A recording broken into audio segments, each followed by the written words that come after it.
ठीक है सर, तो सामने देख लेंगे।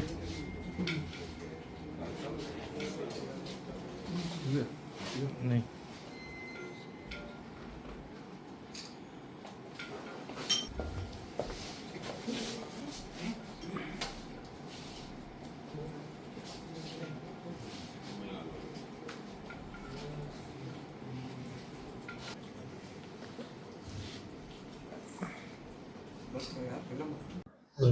सर, साइबर फ्रॉड में सिमबॉक्स नेटवर्क का भांडाफोड़ किया है, क्या है पूरा मामला, किन किन लोगों को गिरफ्तार किया है पुलिस ने? देखिए, जो पूरा मामला है पिछले 17 मार्च को हमने पहली जो है इसमें एफआईआर दर्ज करी थी। तो हमारे पास मकान मालिकों की तरफ से शिकायत आई थी कि कुछ लोगों ने उनका जो है घर या कमरा जो है वो किराए पे लिया और उसमें वो आते जाते नहीं है और उनको ऐसा शक है कि वो कुछ अवैध गतिविधि कर रहे हैं। तो उसके बेसिस पे हमने जब रेड करी तो हमें ये सिमबॉक्स का नेटवर्क मिला। जो सिमबॉक्स वहाँ पे चल रहे थे, एक ह्यूमनलेस ऑपरेशन था। मतलब उनमें जब हम कमरों में गए तब हमें कोई व्यक्ति नहीं मिला और जो वहाँ की दशा मिली वो इस तरह से थी कि जो ये इलीगल डिवाइसेज़ जिनको हम सिमबॉक्स कह रहे हैं, ये सिमबॉक्स वहाँ रखे हुए थे। वो बैटरी और इन्वर्टर के माध्यम से भी कनेक्टेड थे कि अगर कोई लाइट वगैरह या बिजली चली जाए तब भी उसका पावर बैकअप रहे। वहाँ पे एक सीसीटीवी कैमरा भी इंस्टॉल्ड थे, वहाँ पे वाईफाई स्विचेस भी इंस्टॉल्ड थे। तो ये हमने काफ़ी चीज़ें वहाँ से बरामद की और हम भी बड़े सरप्राइज़ थे इस चीज़ से कि जो सिमबॉक्स का ऑपरेशन है, वो बिल्कुल मानव रहित ऑपरेशन चलाया जा रहा है। और लेकिन इसको पकड़ने के बाद में जो हमारे इंटेलिजेंस जो हमने जनरेट की, उसके बाद हम लगातार ये सिमबॉक्स और पकड़ते गए और हमने अभी तक कुल गुड़गाँव में 15 सिमबॉक्स हमने रिकवर कर लिए हैं, बरामद कर लिए हैं। और 15 सिमबॉक्स के अलावा हमने वाईफाई कैमराज़ 7 वाईफाई कैमरा जिनमें ह्यूमन डिटेक्शन का फीचर भी अवेलेबल था, 7 वाईफाई राउटर्स हमने वहाँ से बरामद किए, 7 इन्वर्टर, 30 बैटरी, 29 वाईफाई स्विचेज़ जो है वो रिमोटली ऑपरेट किए जा सकते हैं। तो इनका भी जो व्यक्ति रिमोटली इनको ऑपरेट कर रहा था उसका फ़ायदा उसे मिला होगा। और 28 ईथरनेट वायर बरामद किए, 504 सिम कार्ड मिली है जो कि प्रथम दृष्टया फर्जी है। एक रेलवे टिकट हमें मिला है और एक कार्टून बॉक्स मिला है जिसपे कुछ चाइनीज़ में लिखा हुआ था। तो ये सारी बरामदगी जो हम 17 तारीख से जो हमने ऑपरेशन शुरू किया है और आज करीब-करीब इसको 13-14 दिन हो गए हैं। तो उसमें हमने इतनी जो है हमें सफलता मिली है और इससे ख़ास करके सिमबॉक्स का जो हमने एनालिसिस किया तो इसका जो उपयोग है वो इस काम के लिए हो रखा था कि जो इंटरनेशनल कॉल्स हैं, जो बाहर बैठे व्यक्ति हैं, उनको अगर सामान्य व्यक्ति को कोई फ़ोन करना होगा तो यहाँ का जो गेटवे है उसके थ्रू आना होगा और वो अगर उसमें फ्रॉड करेंगे तो वो गेटवे पे ही ब्लॉक हो जाएगा। लेकिन उसको बायपास करने के लिए उनका जो ये डिवाइस है, उनका जो इल्लीगल सेटअप है, वो उनको मदद कर रहा था और इसके थ्रू वो बाहर से बैठे वीओआईपी कॉल जिनको हम कहते हैं, वॉइस ओवर इंटरनेट प्रोटोकॉल। तो ये एक इंटरनेट कॉल होती है जो ऐप से ऐप के एक ऐप से उसी ऐप पे की जाती है। इसमें जैसे आपने देखा होगा व्हाट्सएप कॉलिंग है या हम इंस्टाग्राम से कॉलिंग करते हैं या टेलीग्राम से कोई कॉलिंग होती है, तो उसको वीओआईपी कॉल कहते हैं। तो इस तरह की वीओआईपी कॉल को हमारी जो रूटीन की जो कॉल होती है, जो हमें ऑन डेली बेसिस हम अपने फ़ोन से दूसरे फ़ोन पे कॉल करते हैं, उसमें कन्वर्जन भी होता था। तो इस सिम बॉक्स से उनको 2 एडवांटेज मिलते थे। एक तो वो इंटरनेशनल कॉल को गेटवे को बायपास करके इंडिया में लैंड अप करवाते थे और उसके बाद उसको रूटीन की कॉल में भी कन्वर्ट करते थे, जिससे कि जिसको वो कॉल कर रहे हैं, उसका भरोसा वो जीत पाते थे। तो ये सिम बॉक्स का जो हमने भांडाफोड़ किया है, इससे हमें साइबर क्राइम के 2 वर्टिकल्स होते हैं। एक होता है फाइनेंशियल वर्टिकल, दूसरा होता है उसका टेलीकॉम वर्टिकल, जिसमें वो फर्जी सिम कार्ड का उपयोग करते हैं। तो ये टेलीकॉम वर्टिकल पे हमने बहुत बड़ा अटैक किया है और आने वाले टाइम में हम देखेंगे कि इसका हमें बहुत फ़ायदा मिलेगा और इस तरह की जो कॉल जो लोगों को आती है, सिटीज़न्स को आती है, उसमें काफ़ी कमी देखने को मिलेगी। सर, अक्रॉस द बॉर्डर कोई बैठा हुआ है, वो इसको ऑपरेट कर रहा था? बिल्कुल, ये ट्रांसनेशनल जो है क्राइम है। इसके हमें प्रथम दृष्टया बड़े मज़बूत सबूत हमें मिल चुके हैं और हमने जो गिरफ्तारियाँ इसमें करी है, अभी तक हमने इसमें 5 गिरफ्तारियाँ करी है। 5 लोगों को हमने इसमें गिरफ्तार किया है। तो उनसे जो हमें मटीरियल मिला है, उनके फ़ोन के एग्ज़ामिनेशन से, उनके पास से जो हमें एविडेंसेस मिले हैं, उससे ये बात कन्फर्म होती है कि ये एक ट्रांसनेशनल क्राइम है और बाहर से बैठे हुए लोग जो हैं इसको अंजाम दे रहे हैं। उनको भी हमने जो है उनकी भी हमें आइडेंटिटी ढूँढनी है और उनको भी हम जल्द ही पकड़ने में कामयाब होंगे, ऐसी मेरी उम्मीद है। जिन लोगों को गिरफ्तार किया है सर, उनका काम क्या था? वो क्या करते थे यहाँ से? क्या कॉल किया करते थे या कॉल को ट्रांसफर करते थे? क्या करते थे सर वो जिनको गिरफ्तार किया? इनका सबका जो है अलग-अलग रोल था हमने जिनको गिरफ्तार किया है। तो हमें जैसा कि मैंने आपको बताया कि डे 1 जब हमने ये सिम बॉक्स का नेटवर्क जब हमने पकड़ा था, तो उस वक़्त हमें इसकी जानकारी नहीं थी कि ये लोग कौन ऑपरेट करते हैं और ये जो है सिस्टम कैसे चल रहा है। तो हमने जब अपनी इन्वेस्टिगेशन की, जब हमने मकान मालिकों से रिकॉर्ड लिया कि ये किस व्यक्ति ने इनको किराए पे लिया, और वहाँ पे भी हमें काफ़ी ऐसी चीज़ें मिली जिससे कि हमें ये पता चल पाया कि इनमें किसी व्यक्ति ने इसको भेजने का काम किया है, किसी व्यक्ति ने इनमें सिम कार्ड जो है उनको रिचार्ज कराने का काम किया है, किसी ने वहाँ इंटरनेट कनेक्शन लेने का काम किया है। तो वो हम आपको डिटेल में भी बता देंगे कि किस व्यक्ति का क्या रोल है। तो हर व्यक्ति का एक अलग-अलग रोल रहा है, और वो अपने जो बाहर के बैठे हुए बॉसेज़ हैं, जो अभी तक हमें कन्फर्म्ड है कि वो बाहर बैठे हुए हैं, उनसे वो टच में थे और उनकी इंस्ट्रक्शंस पे वो काम कर रहे थे। सर, गुड़गांव किस इलाके में पकड़ा गया और कितने दिन से ऑपरेट हो रहा था ये सिम बॉक्स? ये लगभग जो है 3 महीने से ये ऑपरेट कर रहे हैं गुड़गांव में। और हमें पहले जो सबसे पहली जो हमें मिली थी वो हमें यू ब्लॉक जो है नाथुपुर में, वहाँ से डीएलएफ का फेज़ 3 का जो यू ब्लॉक है, वहाँ से हमें सबसे पहली सफलता मिली थी। उसके बाद तो हम लगातार, हमें चकरपुर से भी मिला है और अन्य कई लोकेशन से जो हमें ये मिला है। तो गिरफ्तारी काफ़ी वो कहाँ से जो लोग गिरफ्तार हुए? गिरफ्तार हमने जो है काफ़ी जो है हमें इंटर स्टेट रेड्स करनी पड़ी, जिसमें हमें यूपी में भी हमने रेड की, यूपी से गिरफ्तार किया है, महाराष्ट्र में रेड करके महाराष्ट्र से भी हमने गिरफ्तार किया है, गुड़गांव से भी गिरफ्तार किया है, और हमने गुजरात में रेड करके एक आरोपी को हमने गुजरात से भी गिरफ्तार किया है। सर किसी ने कॉल करते थे? कितने लोगों को ठगी का शिकार बना? देखो, इसमें हमारे पास हमने टोटल जो है 504 सिम कार्ड हमने बरामद किए है, और हमने जो 15 सिम बॉक्स अभी तक बरामद कर लिए हैं। तो 15 सिम बॉक्स का मतलब होता है कि उसमें एक सिम बॉक्स में 32 स्लॉट्स होते हैं। जैसे हमारे एक सिंपल सा फ़ोन है, उसमें 2 स्लॉट होते हैं, वैसे ही एक सिम बॉक्स में 32 स्लॉट्स होते हैं।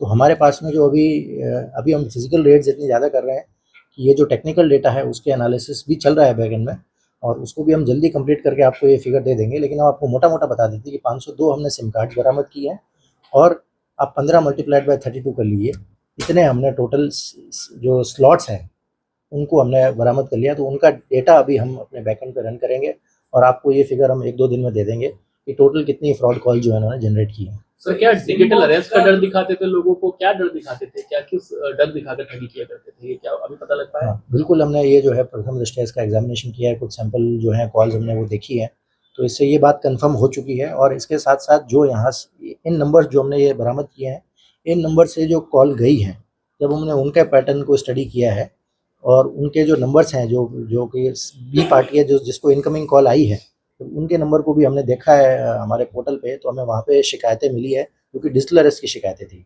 तो ये बात कंफर्म हो चुकी है कि जो सिम बॉक्स का नेटवर्क है, ये लोगों को साइबर फ्रॉड करने के लिए कॉल कर रहे थे, और विशेष करके डिजिटल अरेस्ट का फ्रॉड कमिट करने के लिए कॉल कर रहे थे।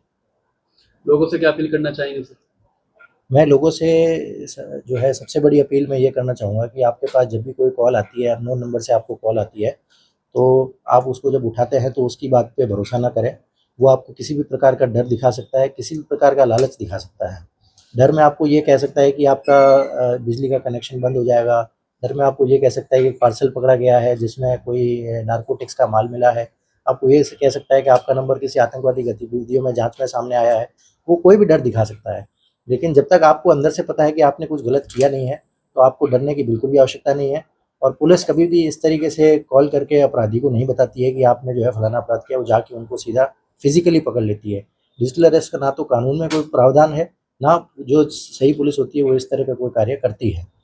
तो जनता को ये जानने की आवश्यकता है, और इस तरह की कॉल को तुरंत कट करके रिपोर्ट करने की आवश्यकता है। वो जो हमारा एनसीआरपी का पोर्टल है, 1930 का नंबर है, उस पर वो तुरंत रिपोर्ट करें कि इस प्रकार का नंबर है और इस प्रकार की वो कॉल करता है।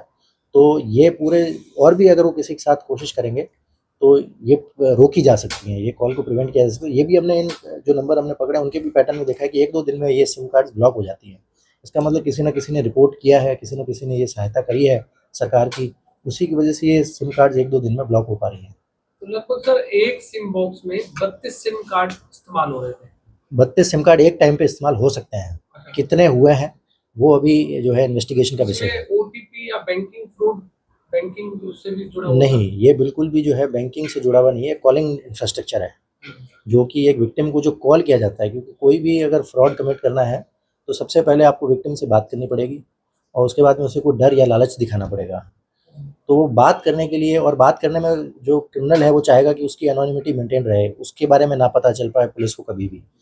तो वो इस तरह का एक इलीगल इंफ्रास्ट्रक्चर क्रिएट करता है, और वो बाहर की कॉल को, बाहर के गेट, हमारा जो गेटवे है उसको बाईपास करते हुए एक नॉर्मल कॉल दिखाने के लिए इस सिम बॉक्स का उपयोग कर रहे हैं। और जो है इस तरीके से गुड़गांव में ये फैले हुए थे पिछले 3 महीनों से, और हमने इस पूरे नेटवर्क को जो है हमने उसको आइडेंटिफाई किया, और एक पकड़ने के बाद हमें इस प्रकार की इंटेलिजेंस जनरेट हुई कि अब हम गुड़गांव में एक भी नहीं टिकने देंगे। और इससे सिर्फ गुड़गांव को नहीं, इससे पूरे देश की जो जनता है उसको ये फ़ायदा मिलेगा कि इस तरह के कॉल जो है वो बंद तो नहीं कह सकता मैं, किसी देश के किसी और कोने में चल रहे हो, लेकिन कम जरूर हो जाएंगे। पुलिस कैसे ट्रैक करती है सर ये सिम सिम बॉक्स डिवाइस ये कहाँ से लाते हैं, ये एक बहुत अच्छा सवाल है। ये हमारे इन्वेस्टिगेटिंग एजेंसी के सामने भी ये सवाल अभी उठ रहा है कि ये डिवाइस जो है वो कहाँ से आता है।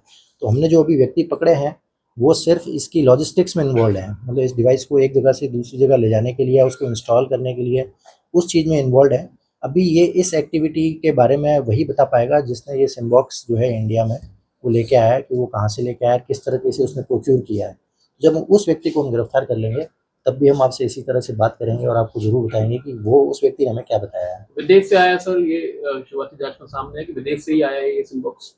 हाँ, ये जो है विदेश से इसकी इंस्ट्रक्शंस आई हैं, और विदेश से ये आया है, इसके भी मतलब हमारे पास में बड़े स्ट्रॉन्ग जो है वो एक, मैं आपको कहूँगा कि अभी हम बिल्कुल नहीं कह सकते, पक्का नहीं कह सकते, लेकिन हमारे पास ऐसे स्ट्रॉन्ग इंडिकेटर्स मौजूद हैं जिनके बेसिस पे हम कह रहे हैं कि ये नेपाल बॉर्डर के थ्रू ये आया होगा, और बहुत बड़ा स्ट्रॉन्ग है। मैं अभी कमिट नहीं करूँगा, लेकिन हमारे पास में स्ट्रॉन्ग इंडिकेशन मौजूद है। जो 504 सिम मिले थे, क्या ये पता चला कि वो बाहर से आए थे या यहाँ के थे, और यहाँ के थे तो किसके नाम पर थे?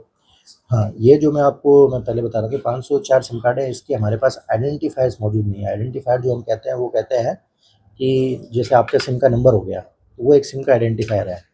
तो इन सिम के बारे में, क्योंकि ये सिम ऑलरेडी वहाँ थी और वो सिम ही थी, उसके ऊपर कुछ लिखा हुआ नहीं था, तो हमारे पास में इसका कोई आइडेंटिफायर मौजूद नहीं था।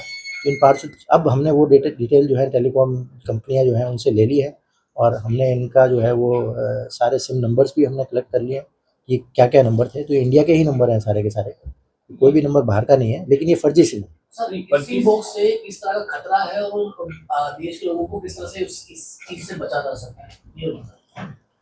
हाँ, तो जो जनता है उनके पास बचने का जो यही तरीका है, क्योंकि उनको जो सिम बॉक्स से कॉल आ रही है उनके पास ये कोई तरीका नहीं है पता करने का कि ये कॉल जो है सिम बॉक्स से आ रही है या किसी और जो है उस दूसरी चीज़ से आ रही है। तो ये जनता के पास ये पता करने का कोई तरीका नहीं है। लेकिन आज के टाइम पे जो टेलीकॉम कंपनीज़ हैं वो नाम डिस्प्ले करती हैं। जब भी किसी व्यक्ति का कॉल आता है तो उसका ऊपर नाम ज़रूर लिखा आता है। तो उससे ही आपको ये आइडेंटिफाई हो जाएगा कि जो व्यक्ति बात कर रहा है और जो नाम लिखा रहा है वो अलग-अलग व्यक्ति है। इसमें जो और एक और चीज़ है कि जो ये सिम बॉक्स से जो कॉल आती है उसमें पहले आईवीआरएस बोलता है। आईवीआरएस हम बोलते हैं, कोई रोबोट टाइप की आवाज़ आती है जो आपको ये बताती है कि ये फलाना नंबर जो है इस चीज़ में पकड़ा गया है या इस गतिविधि में शामिल है, या आपका बिजली का कनेक्शन बंद कर दिया जाएगा, या आपका फलाना गैस का कनेक्शन बंद कर दिया जाएगा। तो वो रोबोट बोलता है, आईवीआरएस बोलता है, और वो आपको ललचाता है कि आप जो है वो कोई बटन दबाएँ और वो कॉल आपकी किसी कहीं बाहर ट्रांसफ़र हो जाए। तो अगर आप उस आईवीआरएस कॉल को ही, इस तरह की कॉल से अगर आप बच जाएँ, तो जनता जो है इस तरह से उसको आइडेंटिफाई कर सकती है कि ये सिम बॉक्स की कॉल है। इसमें मैनुअल कॉल नहीं हो रहा था, ये ऑटोमेटेड कॉल था आईवीआर। जी, अब उन्होंने जो यहाँ से जो सिम बॉक्स है उसका जो कॉल है वो, जैसे मैं एक फ़ोन से दूसरे फ़ोन पे अभी नंबर डायल करके कॉल करूँगा, वो उस मोड में जा रही है। आप मेरी बात को समझ पा रहे होंगे। वो जैसे हम नॉर्मल कॉल कर रहे हैं कि मैं अपने नंबर में, अपने फ़ोन में एक नंबर कुछ लिखूँ और उसको डायल कर दूँ, तो दूसरे के फ़ोन पे जैसे जाएगा, तो जो रिसीवर है उसको वैसा लग रहा है। लेकिन वो कॉल जो है वो सिम बॉक्स से जनरेट हो रहा है और उसमें पहले आईवीआरएस बोल रहा है जो ऑटोमेटेड है। जैसे ही कोई व्यक्ति उस पे जो बटन दबाता है, फिर वो फ्रॉडस्टर जो बाहर में बैठे हुए हैं उनके थ्रू उसका डायरेक्ट कनेक्शन एस्टेब्लिश हो जाता है। Thank you sir, thank you. ठीक है सर, वो सामने देख लेंगे।